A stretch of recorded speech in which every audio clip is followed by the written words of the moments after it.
Olá, bom dia pessoal. Na aula de hoje, iremos falar sobre a origem das primeiras células vivas, material produzido pelos residentes Isabela e Dalila.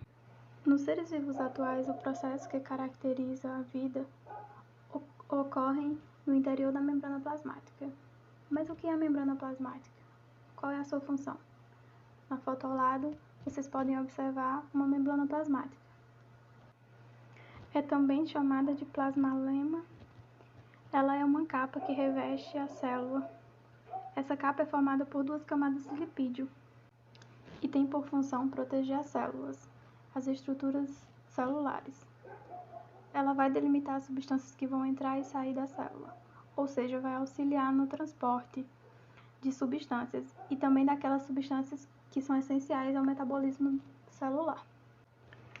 Com a importância da membrana para a célula viva, muitos estudiosos chegaram à conclusão que o aparecimento de sistemas químicos foi fundamental para a origem da vida, justamente por essa divisão que a membrana consegue fazer.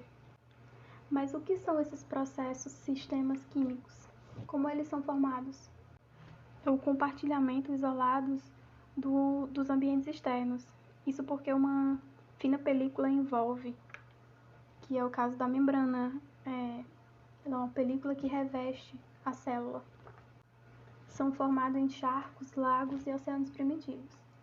Isso levando em consideração as duas teorias do surgimento da vida, aglomerado de moléculas orgânicas originadas da própria Terra ou de moléculas vindas do espaço em corpos celestes que atingiram a Terra. E essas moléculas percussoras de vida acumuladas na Terra primitiva, o que ocorreu com elas?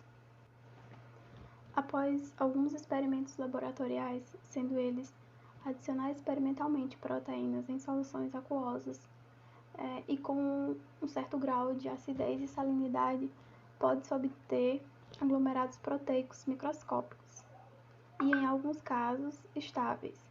Isso pela formação da película molecular de água ao redor das proteínas. Então, cientistas concluíram que essas moléculas se isolaram e ficaram estáveis, formando globos microscópicos, como vocês podem ver na imagem ao lado. O salto rumo aos seres vivos teria ocorrido há 3,5 bilhões de anos. Isso porque os globos microscópicos já eram estáveis e assim cresceram e se reproduziram. Hipóteses heterotróficas e autotróficas. Não se sabe de fato como originaram os seres vivos, mas acreditam que as primeiras fontes de vida eram microscópicas e delimitadas por uma membrana. Mas de que se alimentavam os primeiros seres vivos?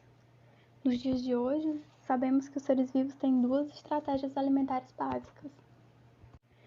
Ou eles mesmos produzem seu próprio alimento, autotróficos, ou o obtêm no meio onde vive, heterotróficos. Os seres autotróficos são capazes de produzir substâncias orgânicas a partir de gás carbônico.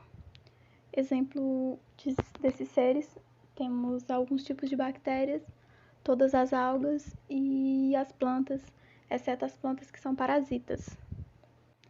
Os seres heterotróficos são incapazes de produzir o seu próprio alimento. Esses seres têm que tirar do meio externo.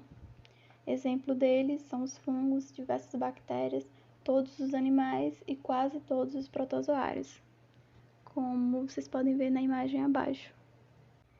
Hipóteses. Acreditavam que os primeiros seres vivos seriam heterotróficos. Isso porque acreditavam que as mesmas substâncias que originaram os seres vivos teriam servido de alimento. E sua alimentação ocorria semelhante a um processo de fermentação, que é feito até hoje por fungos e bactérias. Atualmente defende-se, e é a teoria mais aceita, que os primeiros seres vivos teriam sido autotróficos. Isso porque na Terra primitiva não teria moléculas orgânicas suficientes para alimentar e sustentar a multiplicação desses seres, dos seres vivos. E obrigados a todos e até a próxima aula.